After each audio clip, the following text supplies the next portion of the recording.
A paz do Senhor Jesus, estamos aqui em mais uma videoaula sobre a matéria de religiões comparadas.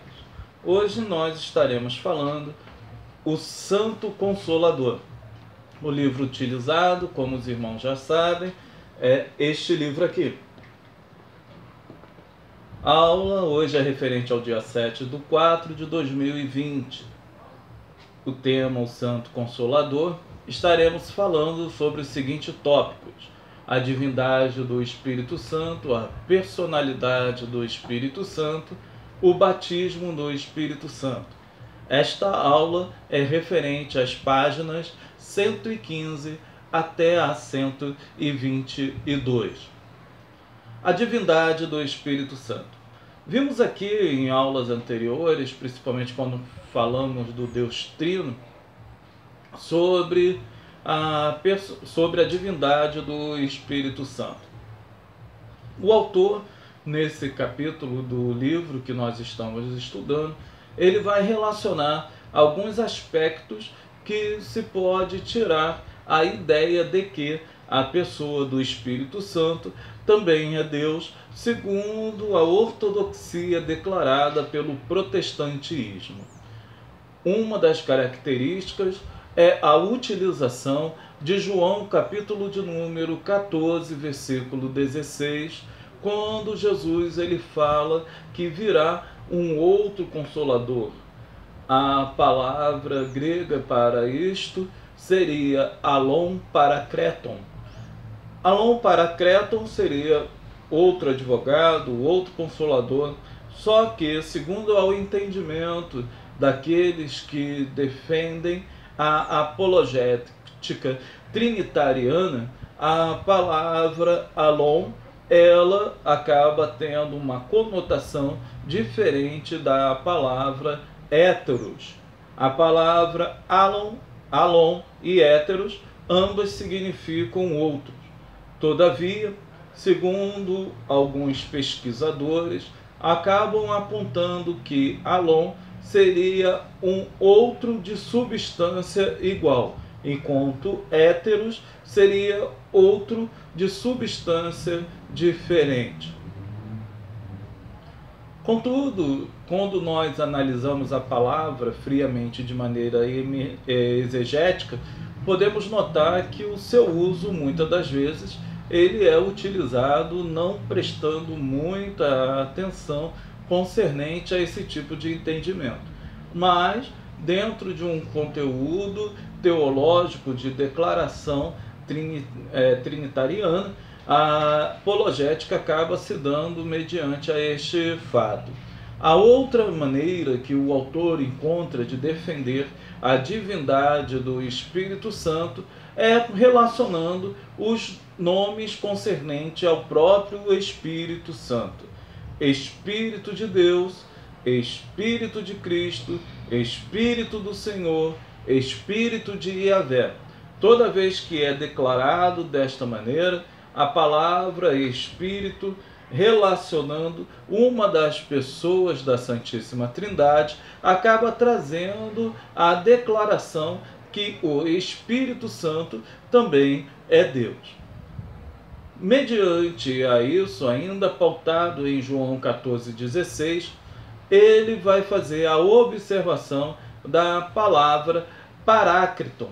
A palavra parácliton também é utilizada em 1 João, capítulo de número 2, versículo de número 1, que é referido ao nosso Senhor e Salvador Jesus Cristo.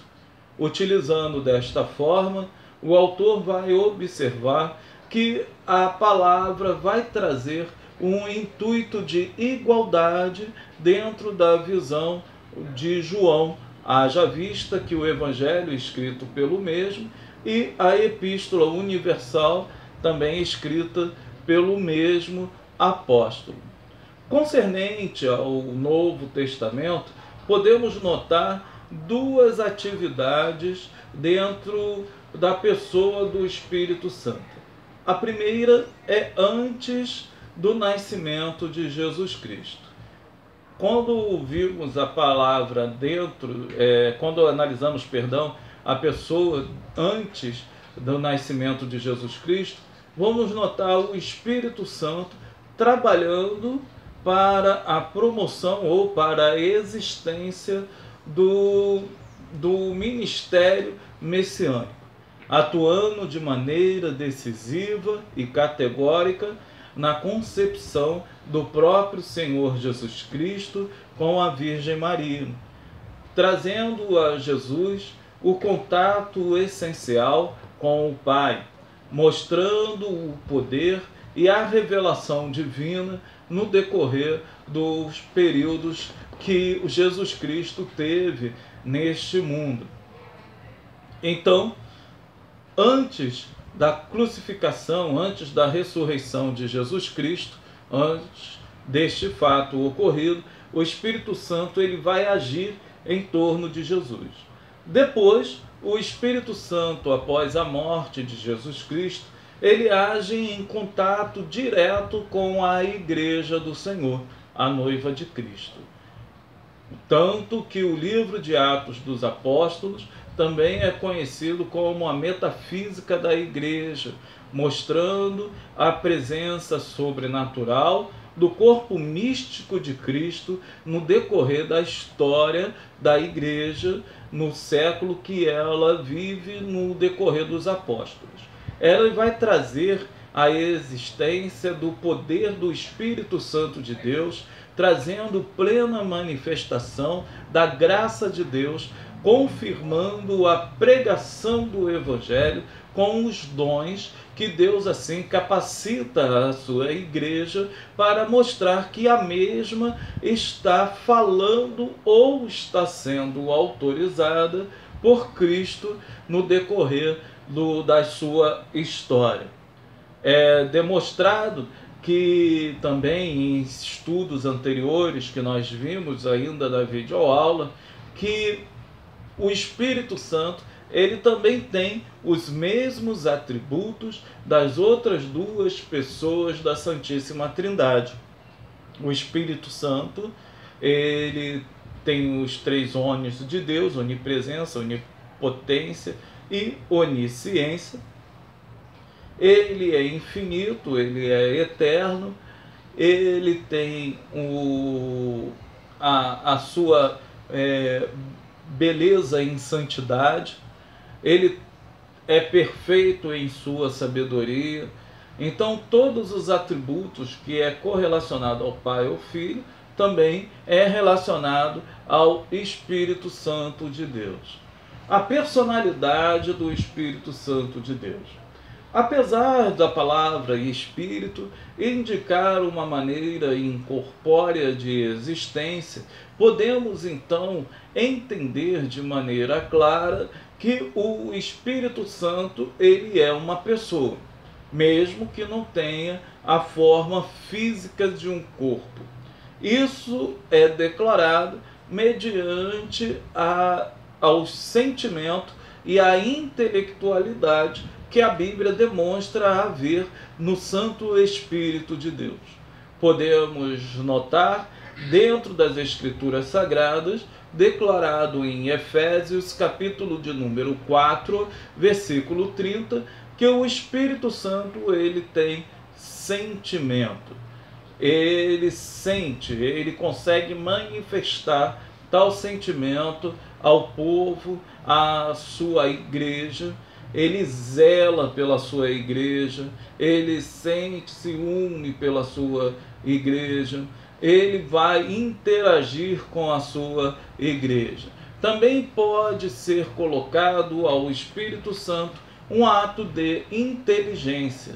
Podemos ver em 1 Coríntios, capítulo de número 2, versículo de número 11, que o Espírito Santo ele tem conhecimento. Podemos ver também que ele é chamado de espírito de sabedoria. Os dons que são distribuídos na igreja são distribuídos segundo a sua vontade. Mostra que o Espírito Santo tem vontade, tem autoridade para poder fazer as administrações dos dons espirituais segundo aquilo que ele mesmo assim declara como importante para cada um e para o crescimento do corpo de Cristo. Podemos também ter dentro desse ensinamento que hoje nós estamos aqui falando, do batismo do Espírito Santo. O batismo no Espírito Santo, ele é um revestimento de poder. O revestimento de poder, ele é manifesto mediante a ação direta do Espírito Santo, quando ele vai trazer à pessoa a capacitação dos dons espirituais, como Jesus relaciona em Lucas, capítulo de número 24, versículo 49. Em Atos, capítulo 2, versículo 38 e 39, vimos que é uma promessa. Ou seja, é algo que veio e a sua manifestação, ela continua assim, capacitando a igreja no decorrer do tempo. Uma das expressões que nós podemos ver é o batismo. Apesar da Bíblia falar que só existe um batismo, a palavra batismo ela pode ser relacionada ao Espírito Santo com o sentido de lavar, com o sentido de vir algo de cima para baixo. A Bíblia também ela vai declarar que os dons de línguas é uma das manifestações do batismo do Espírito Santo. Isso foi reconhecido pelo Conselho Doutrinário da CGADB. Então, hoje nós encerramos a aula sobre o Espírito Santo. Ela foi reduzida em apenas 10 minutos, haja vista que nós já falamos sobre o Deus Trino e já falamos concernente ao Espírito Santo. Então, que Deus abençoe, fique na paz do nosso Senhor Jesus Cristo.